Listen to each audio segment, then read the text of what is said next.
Welcome to the New Heights Show on Education. I'm Pamela Clark, founder and director of the New Heights Education Group, and I'm here with David Smith, the founder of Silicon Valley High School, who has helped us get these podcasts produced and delivered to you.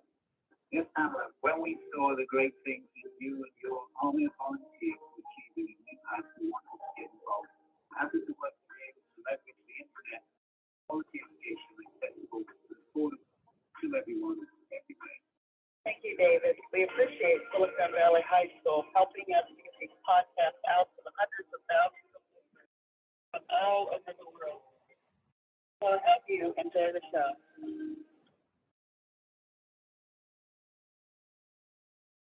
Hello. Welcome to the New Heights Show on Education. This is Pamela Clark, director of the organization and of this radio program. Welcome back to another show on news and education. We're going to be going over today. Some of these episodes are going to be aired over the Christmas holiday, and so some of these, just as a warning, some of the news may be a little older, but I still think it's important topics to cover and to share with you, so you know what's happening around the U.S. and around the world. So we're going to get right into it, and we'd love to receive your comments, or if you have other news stories that you think are newsworthy, please share them with us. You can email me at newheightseducation@yahoo.com. Share those. So the first news that I'm going to share with you is from ASCD Smart Brief, which New Heights receives on an ongoing basis. First one is titled, Most Educators Report Declines in Test Scores. So 70% of educators who have received spring test scores say they are lower than before the coronavirus pandemic, according to an EdWeek Research Center survey of district administrators, principals, and teachers. About 80% say the dips in math scores were concerning. 74% say they are concerned by secondary English language arts scores, and 76% are worried about elementary English language art scores.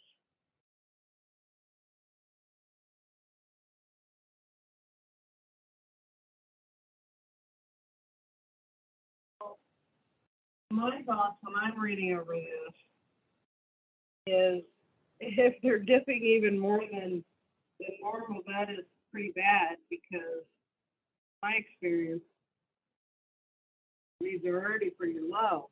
So it says, they have a graph on this. This is again edweek.org. You can look it up as leadership or low test scores have educators worried, survey shows, from November of 2021. And it says, how do 2020 and 2021 state test results compare to your students' assessment results prior to the pandemic? And it says down in areas, 44%, down in some areas, about the same in others is 26%. And then down in some areas, about the same in some areas, up in some areas is 17%. And then there's only 4% that show the same across the board. Just up in some areas, about the same as others is 8%. And then up across the board is 2%. So there's like a little star thing underneath the graph, and it shows responses from teachers, principals, and district leaders. Here. The results add to the growing stream of data demonstrating that students' academic progress stalled over the 2020-2021 school year. The pandemic's interruption to instruction, just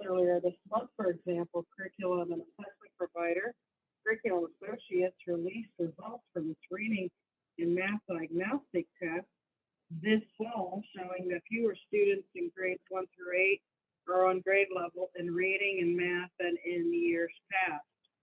But state standardized test results specifically come with several caveats, assessment experts have said. As Education Week, Catherine George reported last month disruptions to testing as usual during the 2020 to 2021 school year could affect the validity of the scores. Some states allowed students to test remotely, making it difficult to compare their results to those of students who tested in person. And many states reported lower than average participation rates, meaning that the result might not reflect the student population. Even in districts where most students tested in person, some educators say that the results have limited usefulness this year.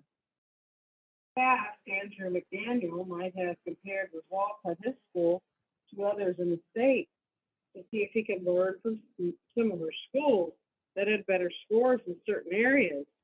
But this year, there are too many variables at play, like how much time kids spent in buildings or how much support they had from families at home. Isn't that interesting how life goes back to that? It's always the family's fault. To glean much useful information from the kind of comparisons that McDaniel, the principal of Southwood Junior and Senior High School in Wabash, Indiana. Quote, it's important, but it's not the only data point that we look at, he said, of state test scores. Scores aren't fine-grained enough to guide instruction. State standardized test scores only capture one moment in time, a point that critics of using them for accountability purposes have long emphasized. But this fact makes scores especially hard to interpret during the pandemic, as students' learning environments keep shifting, McDaniel said. For example, at Southwood Junior and Senior High School, some students were remote during 2020 and 2021 school years, while others attended school in person. Many of those who were in person still had to leave the building for weeks at a time due to quarantining requirements. Often students struggled with online learning, McDaniel. Quote, our numbers of failing grades were just off the charts, and that was reflected in the school's state test scores, which were lower than in years past. This year, though, the district isn't offering a remote option, so all students are in the building. The district also changed the quarantining policy so that parents can choose to keep sending children to school if they've been exposed to someone who tested positive, as long as the student isn't showing symptoms. Centers for Disease Control and Prevention recommends that all unvaccinated students who have been exposed should quarantine. So some schools have started to remove these requirements, or put other policies in place for this school year. Students are spending a lot more time in the building than they did last year, and they're already making academic progress, like Daniel said. 2020-21 school year test scores, while low, aren't his biggest concern in the student landscape. Instead, it's behavior and social emotional skills as students relearn the routines of school. So there's a chart here. It says, how would you categorize the students' 2020-21 state test results in the following subjects and grade levels? So it shows that in elementary math, that it's very concerning at 32%, somewhat concerning for at 48% in elementary math. And then they're somewhat positive at 14%, and then very positive at 6%. Then in elementary English and language arts, they give very concerning 29% in elementary English language arts. And then they have somewhat concerning at 47%, and then somewhat positive at 17%, and then 7% very positive in elementary. have in secondary math, they have scored very concerning at 34%, somewhat concerning at 47%, somewhat positive at 14%, and then 5% very positive. The numbers are very terrible compared to the different math. Now, for secondary English and language arts, they say they're very, very concerning at 25%, 49%, and then there's, which is, I'm sorry, somewhat concerning at 49%, then somewhat positive at 20%, and then 7% very positive for secondary English arts. And you can find those charts. Other educators say that their students' scores from last year reflect persisting academic needs. Mike Cooler, the secondary mathematics curriculum specialist in Western City schools in Ohio, says that the schools were considerably worse than the last testing cycle than in the years past. He attributes the dips to a few factors, like instructional modes and districts shifted throughout the year between hybrid and in-person learning, causing disruptions. And the spring shutdowns of 2020 pushed teachers to play catch up with previous year's content at the start of 2020 to 2021 school year, rather than moving on to grade level work. So it's very difficult to convince teachers to stay on grade level standards and scaffold when needed, as opposed to, further quote, we didn't cover that at the end of last year and we need to do that first, he said. So there was much more backfilling than I would have liked before we even knew what students needed. Still, he doesn't think that the state assessment for last spring can provide much of a roadmap for how to support students now. The information that we get from the state isn't really fine-grained enough to guide instruction, Mueller said. Instead, he's supporting teachers in using a combination of quantitative and qualitative data in the classroom and school level. Math teachers are using supplemental online learning programs to diagnose and fill gaps in grade level skills. The district also has started doing a learning round, sending a group of teachers and school and district level administrators out to schools to observe what practices teachers are using. These groups are looking for the kind of practices that will set standards up for success in high school, like math conversation, persistence through complex problems, and working on tasks that require reasoning and could have more than one solution. Quote, I'm more concerned when preparing kids for the long run, said Howard. It was a lengthy report, but there was a lot to cover there. There's some interesting other things that I came across in the news, like barbershops help promote literacy in communities. And that was from Myrtle Beach, South Carolina. WPDE.com, which is a Marion County District partner with barbershops to help close learning gaps. This is from November 14th. It was ABC 15 News reported this. It says the pandemic has forced school districts to get creative in finding ways to help students in their academic recovery. One PD school district hopes the new program will not only help its students, but bring the community together. When it became clear COVID-19 wasn't going anywhere anytime soon, leaders with the Marion County School District started to think of ways to help combat learning loss. And quote, it truly takes a village, so just reading and studying well what others were doing in the state and out of the state, ways to get the community involved, helping us improve literacy in our schools, says Marion County School Superintendent Candace Bethea. After doing some research, the district found a program that included partnering with a local barbershop to help close that learning gap. So barbershops, as a quote, have always been a place for communities to come together and exchange information. What's going on locally, what's going on nationally. The barber has always played an important role inside those communities, said the owner of Fred Barber Shop, Frederick Guy. The program is called Cutting Edge Literacy Project and gives students the chance to read books provided by the district to their barbers while they are getting a haircut. So far, three barbershops are participating, and they say they feel it's a great way for the community to get involved in the future of the county.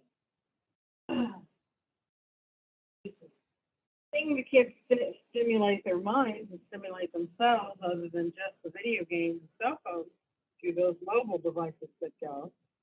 Not just my teachers care about how I'm doing in school in terms of my academic schooling, but my barber cares. The people in my community care that they see their growth as learners. That we're all invested, said the staff. Students are asked to get a picture of themselves reading and posting it using the hashtag Cutting Edge Literacy MSTD. Superintendent Bethea added the district plans to expand the program to include beauty salons next and said the sky is the limit.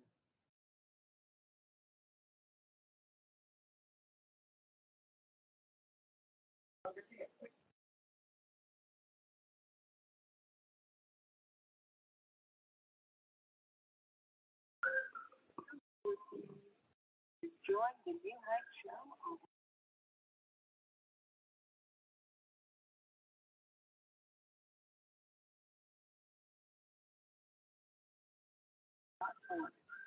all our online store at heights-education-myshopify.com.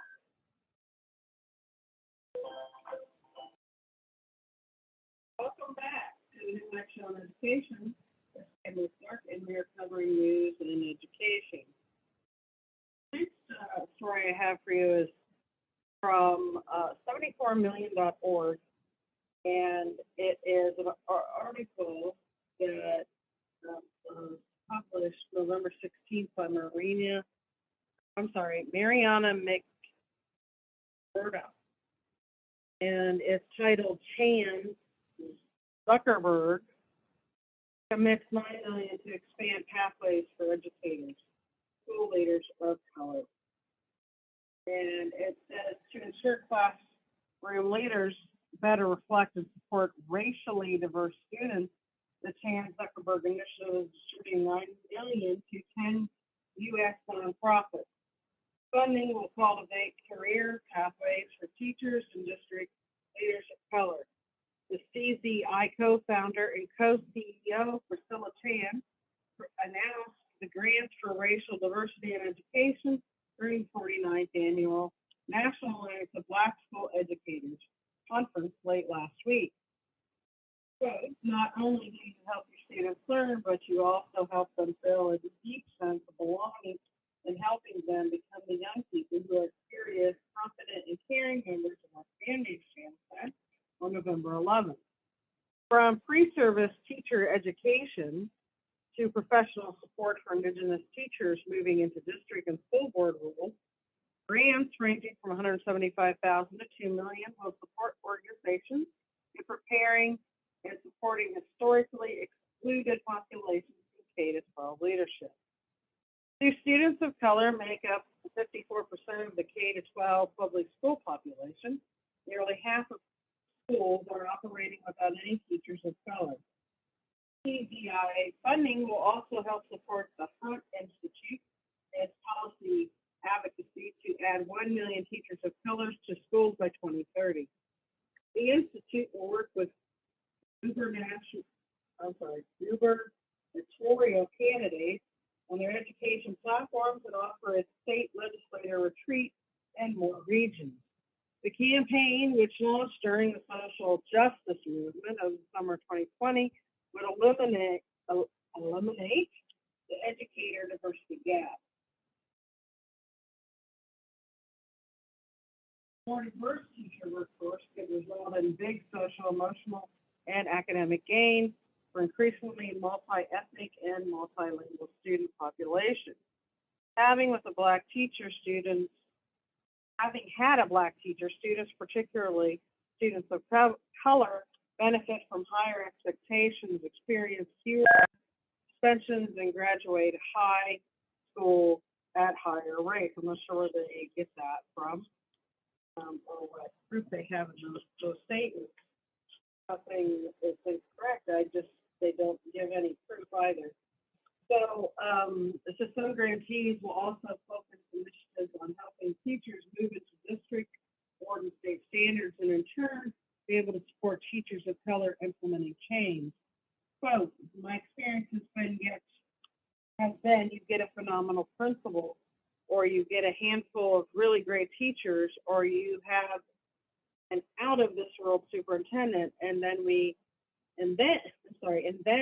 they retire or they move on, or for whatever number of reasons, sometimes those great initiatives fall by the wayside.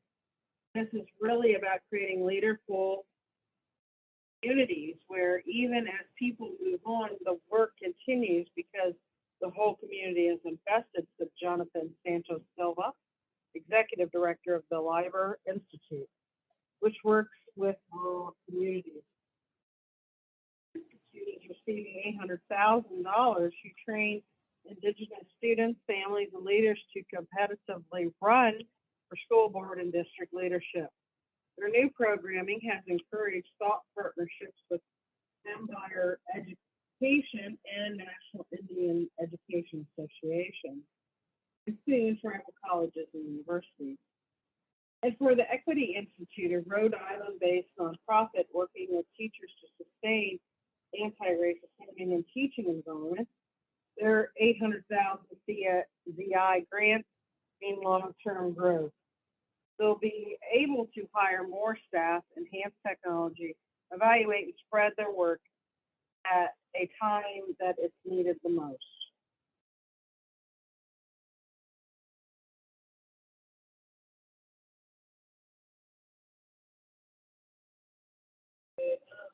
Um, Other things to do, the New Mexico Teachers Spring Support with Wellness Retreats, SEL.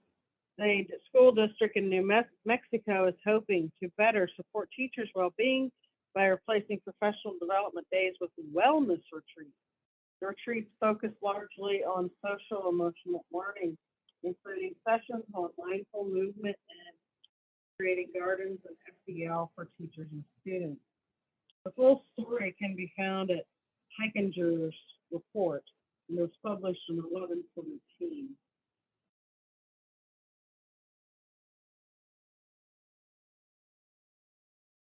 Also in West Virginia high school, students prepare for future in computer science classes.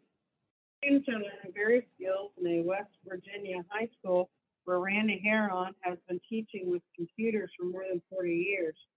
Heron said continuing education keeps him up to speed to teach computers. Students learning programs and acquiring skills such as GME, TRIX, Python, HTML, and drone piloting. The whole story can be found at the Coal Valley News in Madison, West Virginia, published on 11/17. In Richmond, Virginia, district considers new cell phone restrictions. Students' use of cell phones and other digital devices in classrooms is becoming problematic, and school leaders in Richmond, Virginia are considering potential policies to restrict their use. Officials say there's a policy in place for cell phones, but it's not enforced in all cases. The whole story is reported on WWBT TV in Richmond, Virginia on 11/17.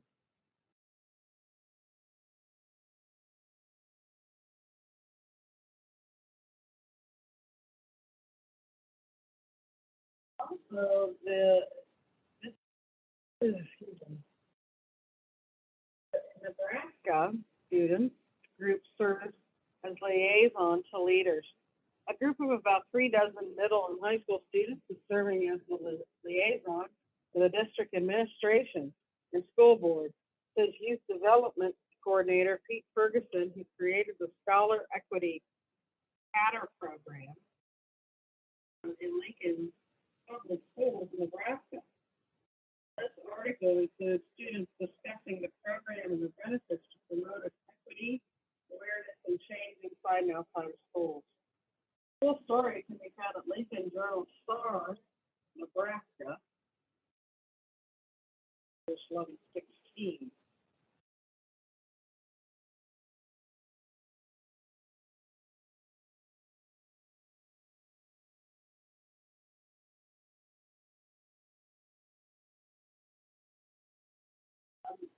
There's also a report of federal dashboard tracks coronavirus cases in schools.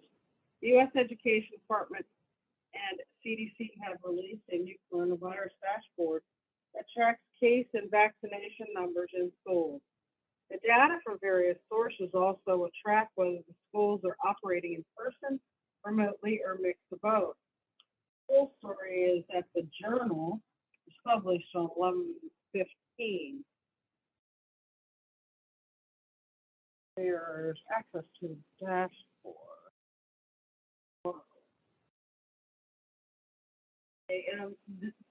In the article, I just had mentioned, it takes you to ed.gov/coronavirus/data, and you'll have it has like COVID data, COVID-19, and the 2021 to 2022 school year, and then there's links to like the tracker, the data hub, and then school operations, which choose it by state as well, which is kind of neat. You can choose, so you choose your state, you choose your district, you could choose even by district IDs, and then I'll just choose Ohio if that's an option, which I'm assuming it is. Ohio, and then I'm going to choose the district, local one, which I'm going to go with.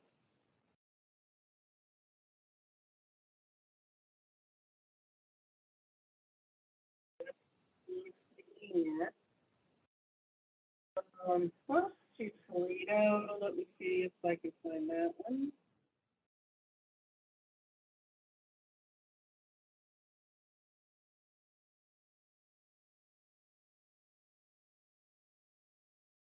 Toledo City. Oh, there it is. Okay, got it. I do Toledo. And then this is really kind of cool because it shows US, it shows Canada, it shows current data coverage for Toledo, 100% of students. It's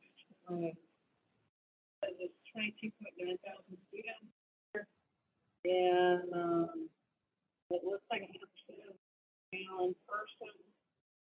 There's no data shown for hybrid. Now I know they have charter schools up there, so that's kind of interesting. And it shows no data for remote either. And I know there's remote learning. So they're not showing accurate on either one of the hybrid or remote. And the filters shows data coverage by districts, 10.9 thousand students. In-person says 11.7 thousand. Hybrid, now, there's like a whole other section. So this hybrid students, 145. Remote, 12. I'm wondering if it's hybrid and it's remote. It must be through public school only. So not counting like regular charter schools, remote learning too. I don't know why they're not using those numbers though. I don't understand that. But anyways, there's other numbers there as well. I'm not going to go through all of them. But it does have a 7-day daily average COVID-19 case rates among children and adults as well. Has like a graph. Track that. So I'm going to keep this thing handy. I think it's kind of a neat thing to have access to. You may want to check it out if you're interested in that kind of information.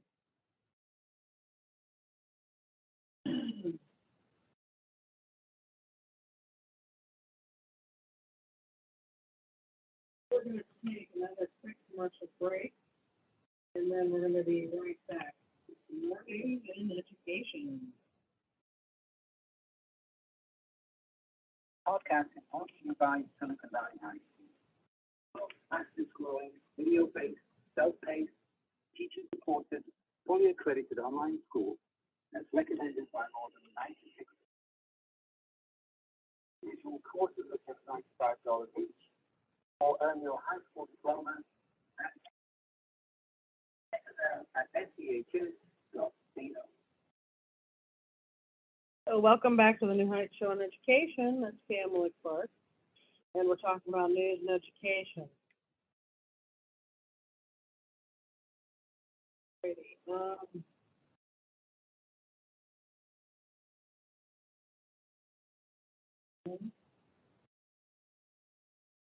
of the reports I have are recent in some different news sources, so I have to try to organize most of this in, but there's so much all the time.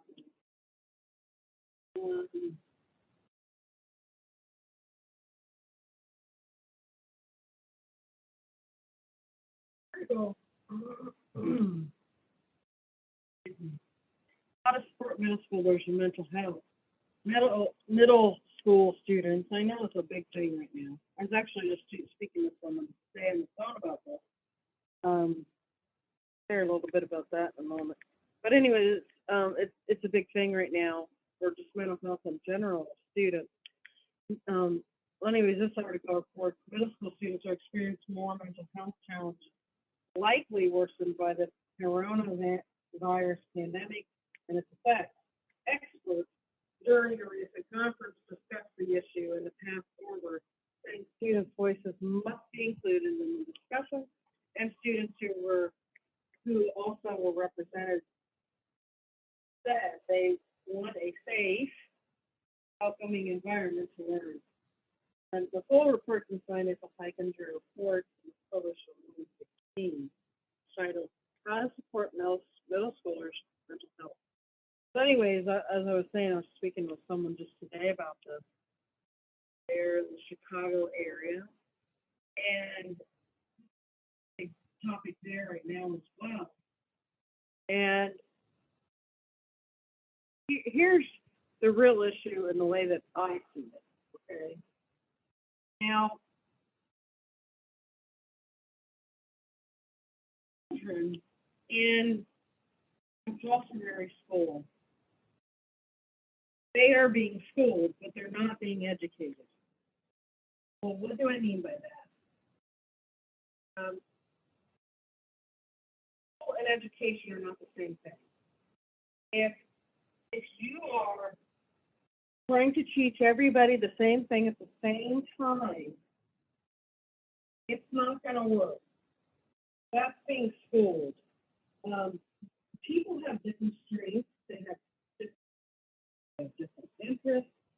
Those things is what we should be targeting, and helping students figure out who they are going to be, who they, should be, what they should do in their life, what their gifts and their strengths are, and we should be feeding those gifts and those strengths.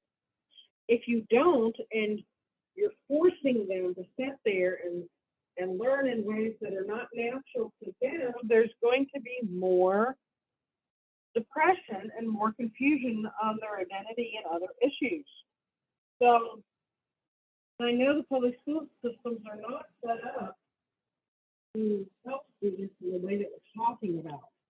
So it's all preventative, where it shouldn't even get to this point, in my opinion.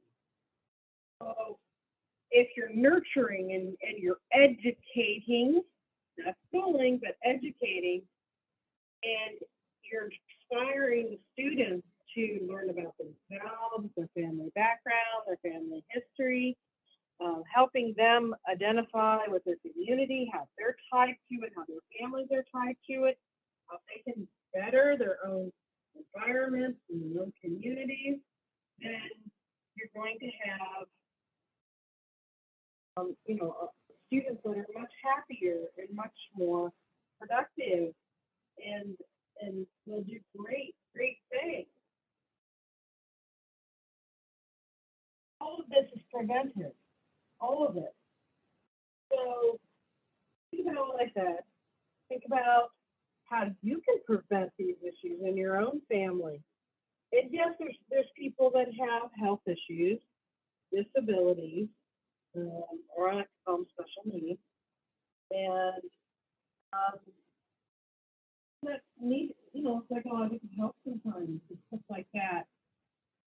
Depression or somebody's family, but even that I challenge to say that even though it's the same thing, but it's just another generation because they've been beat down in these compulsory schools, um, and they have a lot of anxiety because of it. So, but I really do think that the compulsory schools are a source of most of this. So to think that they can fix it in any way is naive, to say the least. Um, into thinking they even want to fix it is just another level of, of it's just not rational. So, in my opinion. So that's my thought on it. And the next thing I wanted to share was interest groups add hands-on components to lessons. This is kind of interesting. Through focused interest groups, eighth graders at a Michigan school are leveraging their schoolwork to affect real-world change. Performance says that taking the extra step helps engage and inspire students who are working on projects such as designing shirts for basketball team members and building cornhole boards for auctions. So that's kind of interesting. And you could even take it, there's so many other things you can work into that. The students should really be able to explore as many hands-on types activities, in my opinion, as they can, figure out what their interests are, what those gifts and those passions are, what we should be feeding for each of these students.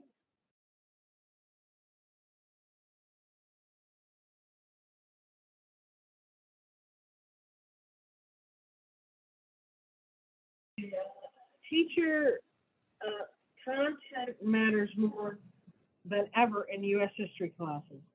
How should we teach U.S. history? That's kind of an interesting question, isn't it? Is it mostly about caring question or critical thinking, about historical knowledge? Teacher Lauren Brown stands firm for content. If we, quote, if we've learned anything from the culture wars this year, it's that too many Americans do not know their history. Amen to that. And why is that important?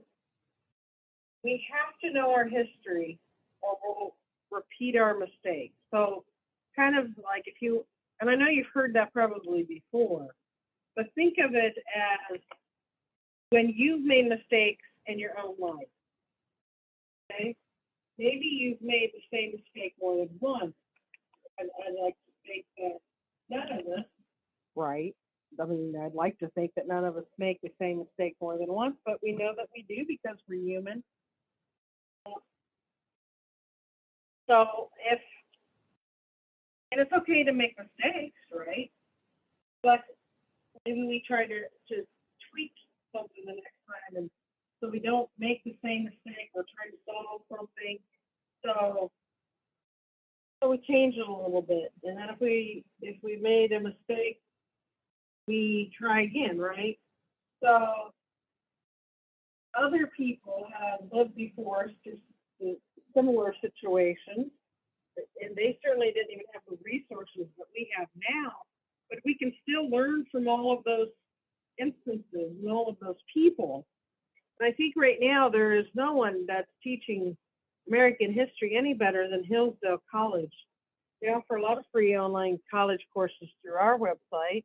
There are free and discounted courses. And then, of course, New Heights has their own education history show. You may want to check out with Kathy Woodring. But I'm a lover and a lover of history, and I'm don't know everything, but I know a lot more than most people. I've studied history, not just American history, but world history, and I've done that in genealogy as well. I'm a genealogist, so I'm I know a lot about history in a lot of different ways that people don't know, and I'm telling you, it is a very important thing that we should be doing. Okay, this next news clip is from state and local education news from actual Ohio. So, says Hamilton Journal News, Ohioans ages 5 to 25 have days left to register for the first chance to win up to $100,000 scholarships as part of the state Back to School program. The state is giving away 150 10,000 scholarships and $500,000 scholarships to eligible Ohioans who have received at least one dose of COVID-19 vaccine. The program aims to boost vaccination rates among younger residents. These scholarships can be used at any Ohio college, university, trade, or career program. So I personally am not with that, um, but I'm reporting the news, I'm reporting what's happening. So Southport West Licking wins 25,000 state farm grant. New work advocate in just 10 days. In just 10 days in August, 125,000 people cast more than 3 million votes in support of their favorite causes. As a result, 40 communities in 18 states, including 4 state causes in Ohio, will be getting an assistance state farm from State Farm. State Farm is proud to announce the top 40 vote getting causes that won $25,000 to improve their communities. The grant will allow us to purchase greenhouse creating opportunities to meet several needs in our district. A pathway to the future of farm and table honoring the position of agriculture in our schools while supporting our food insecure families, said Paula Ball of Southwest Licking Local Schools. Downwood Heights was part of this as well, where we were up for the money, but we did not receive enough votes to get it, obviously. But it was still an honor to be nominated. Um, Elyria Schools gets school supply donation from Walmart. In the Lorraine Morning Journal, the Elyria City School District is finding ways to keep morale high during an uncertain time. Amy Higgins, the Elyria Schools Communication and Marketing Director, said the district received some unexpected help. Walmart in Parma donated 9 pallets of school supplies to the district.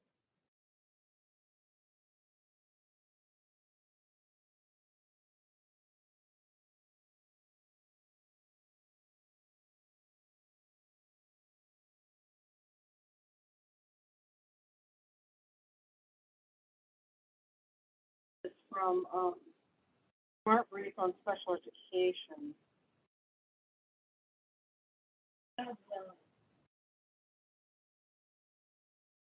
Disrupting literacy learning. The COVID-19 pandemic has led to notable disruption in the education landscape, with various levels of learning loss impacting students across the country.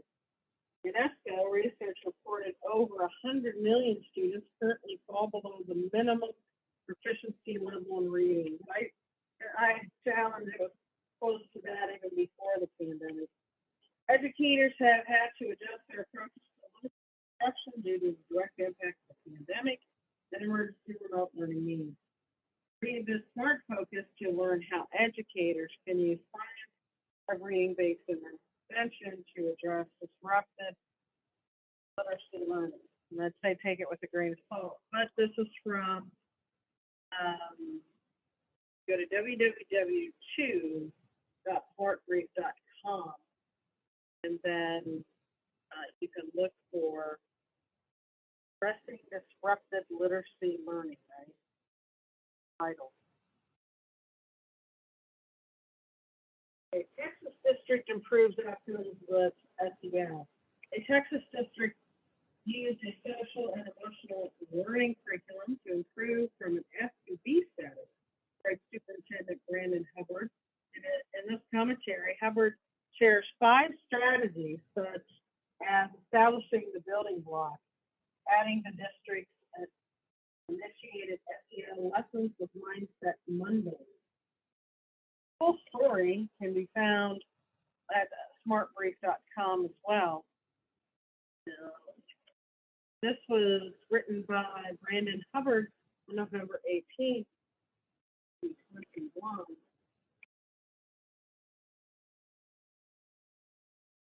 And here are the 5 ways that their SEL curriculum helped them go from an F to a B.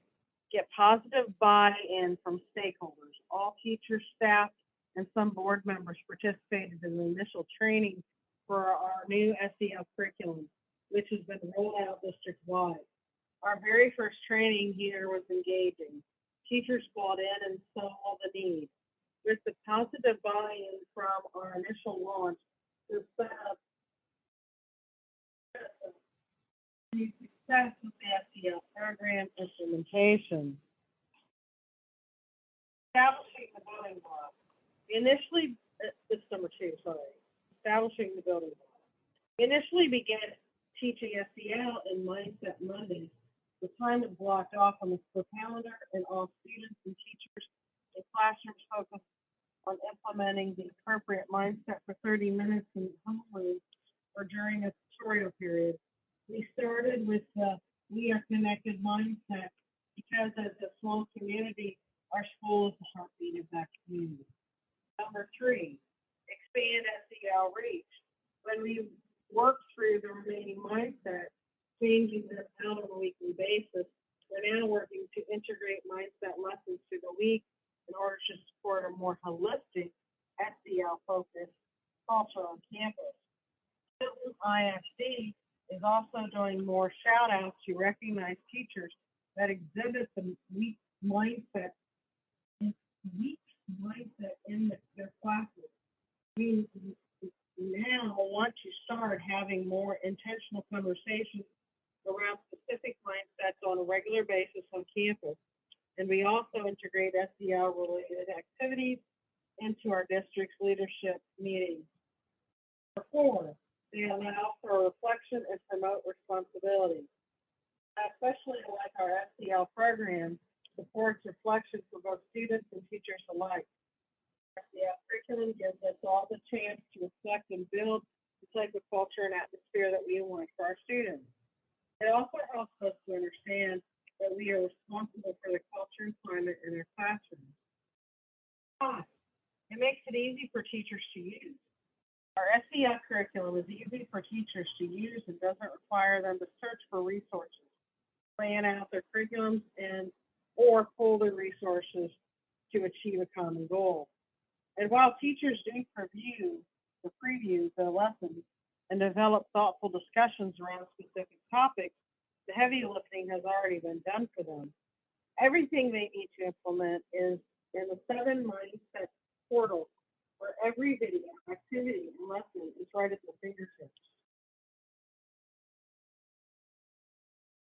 To learn more about that, you can check it out. The page that I was reading from is districtadministration.com. /5 ways to help elevate our district from its predicted to its school-based status. Utah sees increased the number of high school graduates. The number of students in Utah high schools grew by 1,233 students in 2021. Compared with the previous year, and 4-year graduation rate remained about the same, at 88.1% compared with 88.2% in 2020. A report released by the Utah State Board of Education shows. The annual report also shows the dropout rate remaining steady at 10%. Full story can be seen on KTVX TV in Salt Lake City and was 11/17.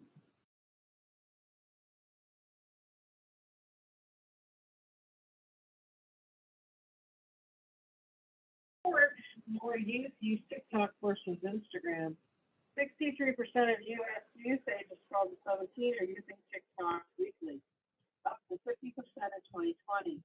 According to a report by Forrester, use of TikTok now is outspacing Instagram among that demographic. Full story can be seen on CNBC for 11/18.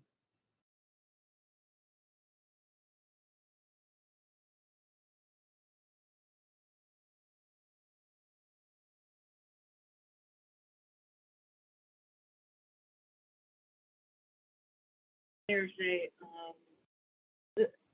tips to help schools tap relief funds for OER. School districts can tap federal coronavirus relief funds for supporting open education resources. There's Burgess Milano, coordinator of K-12 programs and grants at Virginia Beach Public Schools, and Jean Bauer, educational technology specialist, administrator of Go Open VA. In this commentary, they share several tips such as starting small and plan professional learning.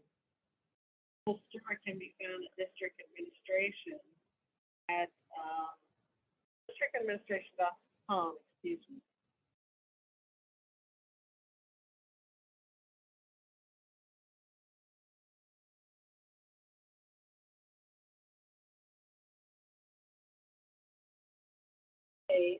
Restrictions on teaching racism to 2A. At least 12 states have adopted restrictions on how topics such as racism and sexism can be taught in schools. Yet Alice O'Brien, General Counsel for National Education Association, says the new rules are vague and leave much of their interpretation in the eye of the school. The story can be seen at the Associated Press and was published on 11/18.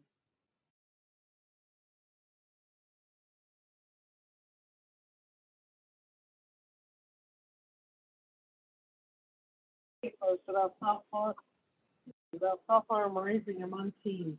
Researchers reported the International Journal of Advancement of Counseling that teens posted around 58,000 to 68,000 images on Instagram in January and February of 2018 with hashtags associated with self-injury. Suicide was not the apparent goal, and that the number of these posts rose to more than 112,000 by December 2018. Increases in the usage of hashtags like self-harm awareness, hate myself, and self-harm. The findings also showed that in 2019, over 1.2 million teen posts on Instagram exhibited non-suicidal self-injury, including one of the three hashtags. Self-harm, the 3M, and cutting. Full story can be found at Health Day News.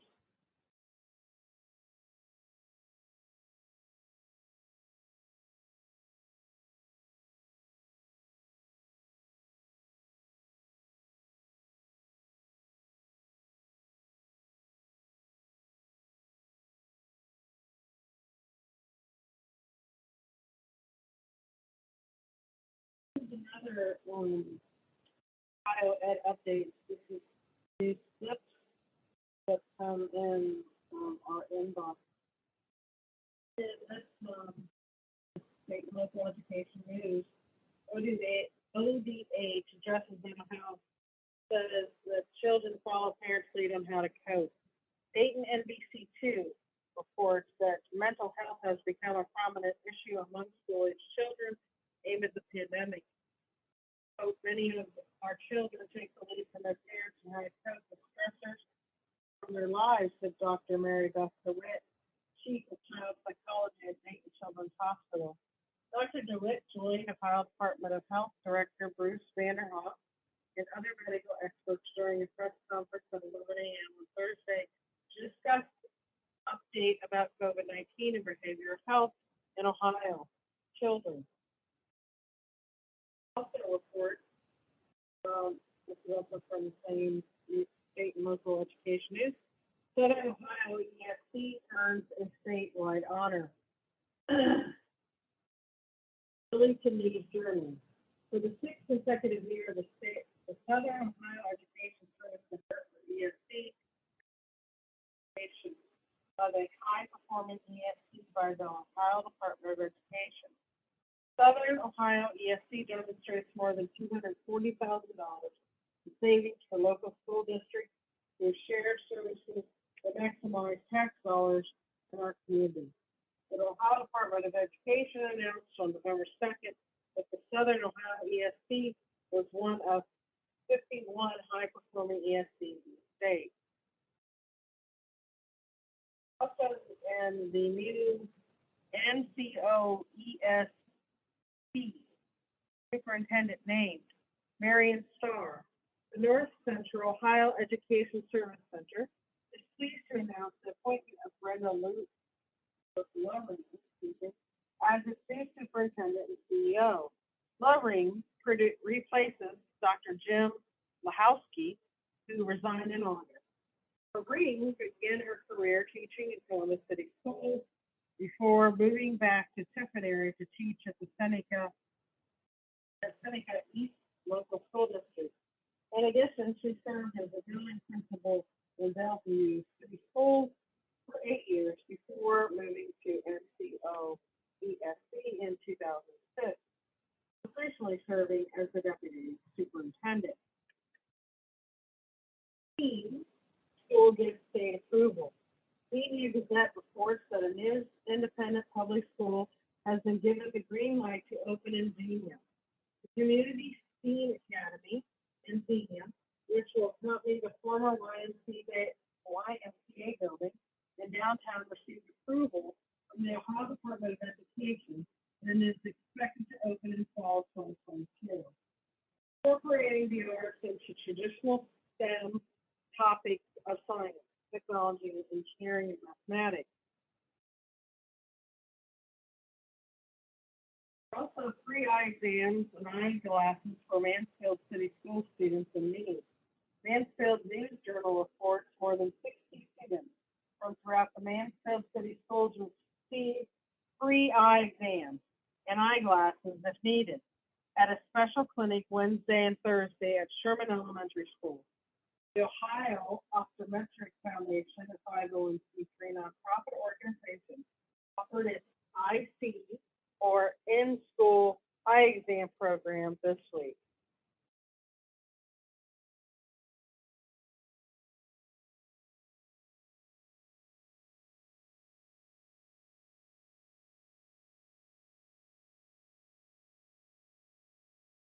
In a few more minutes,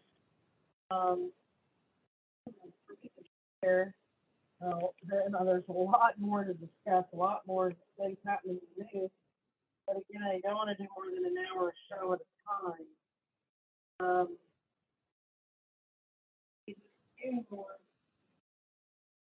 This is from Smart Brief on Special Education, and it's under curriculum and instruction. It's hospital internships teach students work skills. Students with disabilities in the Cora Independent School District in El Paso, Texas, participating in a year-long work program at the hospitals of Providence East campus. Program participants gain experience working in various hospital departments with the goal of helping them find work after graduation, says instructor Monica Gasco. Full story can be seen on JBIA TV in El Paso, Texas, published 11/18. Washington high schoolers cook and deliver dog treats. Students at Washington State High School have started a dog treat business. Full room. Students enrolled in the REACH program cook, package, and deliver the dog treats to customers who place orders. Full story can be found at Walla Walla Union Bulletin in Washington and was published 11/16.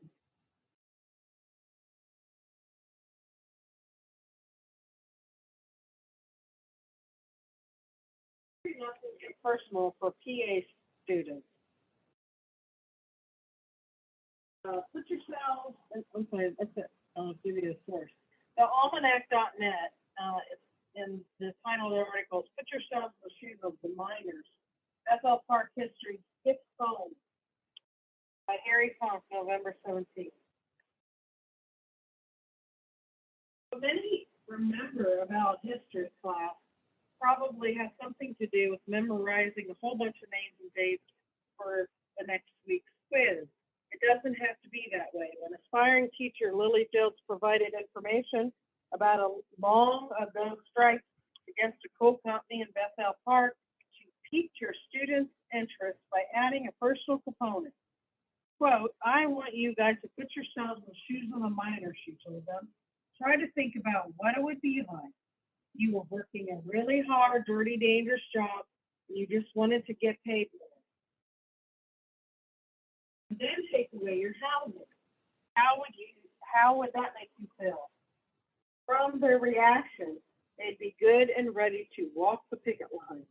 In fact, Field and Point Park University classmate Danielle Nutridge had the youngsters make their own protest signs for a march around Bethel Park Schoolhouse Arts and History Center, providing an interactive component to reinforce the lesson. Participating in Wednesday's activities were Bethel Park gifted students in 4th through 6th grade, taught by elementary coordinator Lisa Yost and her husband Stephen at Neil Armstrong Middle School. The Point Park students developed the lesson plan in conjunction with the Bethel Park Historical Society, which owns the Arts and History Center. The oldest part of the building was constructed in 1905 to house the Bethel High School park. It wasn't added until the 1950s, and the educational uses continued there for decades.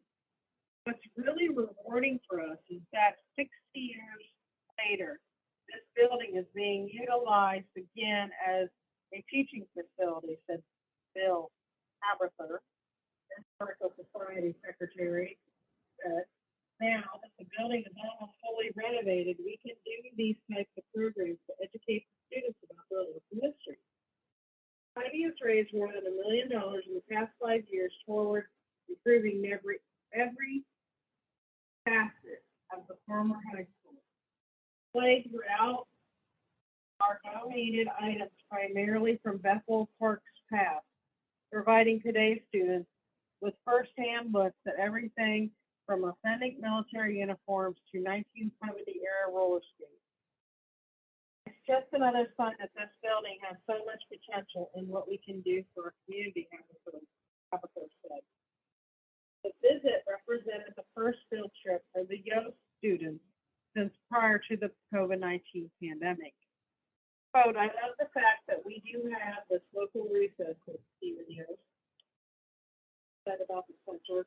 Learning about your history and where you come from, whether you're a Bethel Park resident or not, is always a positive aspect of any of our lives.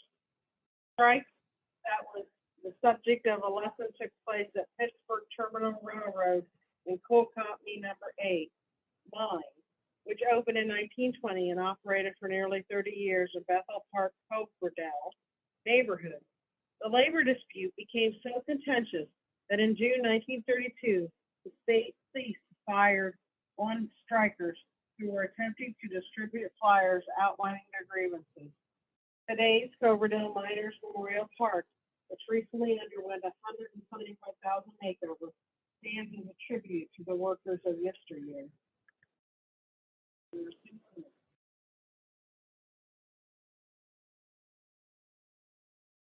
think we've come to the end of today's show. Thank you for joining me. I hope you enjoyed this and found it informative. And doing another one very soon. And, great week. Here coming hopefully for all of